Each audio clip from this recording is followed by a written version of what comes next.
Welcome to the Pleasure Dome, we're on our way home. Oh, hello, and welcome back to episode 17 of the Blackford Book Club, which is also part 3 of my self-published book, The Spirit of Cricket. And without any more singing, and without further ado, on page 33 you will find chapter 5, entitled, Welcome to the Pleasure Dome, Final Day Shootout Ahead. Saturday, the 10th of June 2023. Australia 469 all out and 270 for 8 declared. India 296 all out and 164 for 3, trailing by 280 runs. Since the close of play on day 1, I have posited that Australia are in the box seats, ahead of the game and on course to be crowned Test match champions of the world. Here at the end of day 4 I see no reason to change my overblown opinion other than to stress we have the real possibility of a humdinger a day of Test match cricket to look forward to tomorrow. All 4 results are still possible and on the table, and crowd darling Virat Kohli is 44 not out overnight and looking in imperious form ahead of tomorrow's shootout.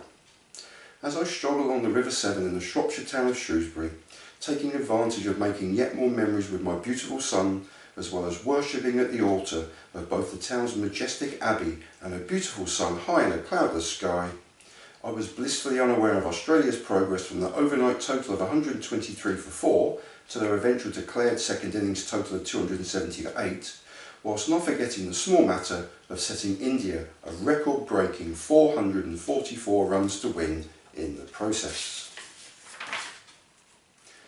Returning in time to see this Aussie declaration and the swashbuckling and counter-attacking innings of Indian captain Rohit Sharma and a bubbling crowd's favourite cricketing son Virat Kohli, in essence, nothing had really changed come the end of play stumps at 6 PM local time. OK, maybe a little of the match momentum had changed, with Kohli's brilliant partnership of 71 with Ajinkya Rahane to take their team from a precarious 93 for 3 to an overnight total of 164 was a mighty effort from the Indian batsman, and perhaps very crucially indeed, Kohli will be returning fresh in the morning with 44 runs already pencilled against his name. But cricket is, and always will be, a numbers game. Australia started the day with a 296 run advantage with 6 of their own wickets still in the batting shed. They ended the day with a 279 run advantage, but now just needing 7 Indian wickets for a world champion victory. In the quixotic numbers game of cricket, India have effectively robbed 17 runs from the Australian lead, but have, in effect, lost 3 wickets in the process, and all despite taking 4 Aussie wickets today and scoring 164 counter-attacking runs themselves. Therein lies yet another example of why I adore Test match cricket, together with the example of a team heavily on top for 3 3/4 days and still major favourites for a famous victory, but could still be overhauled for a victory that will be seen as even more remarkable and history-making.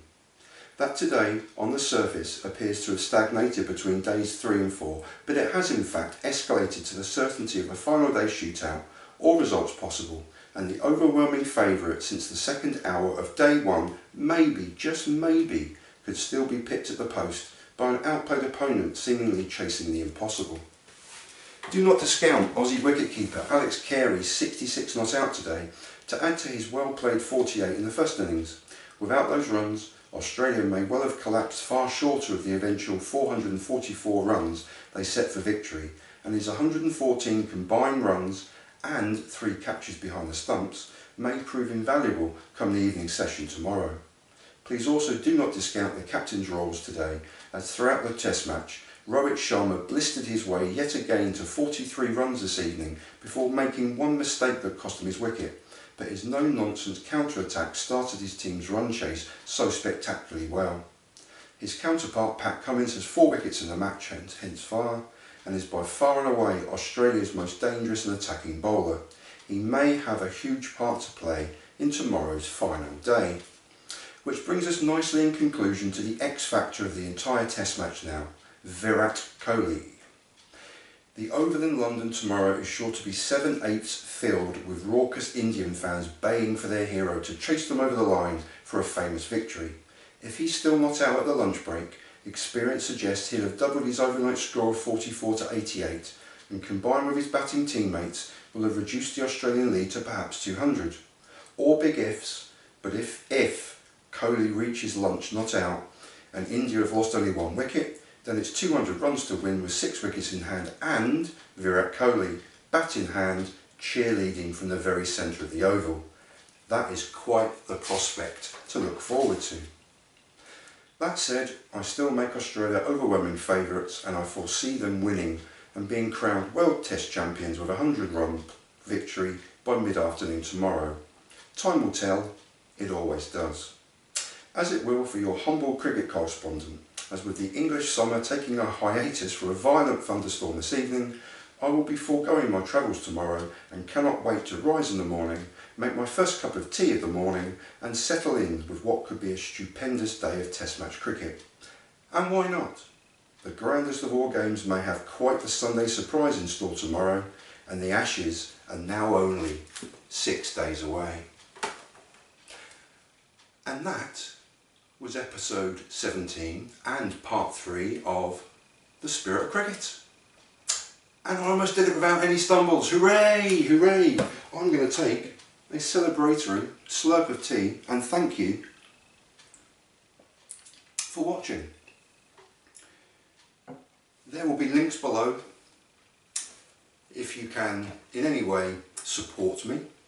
There'll be a link to the book also in the description of the video, and I'll leave you as ever in peace and solidarity. And I really do thank you sincerely for watching.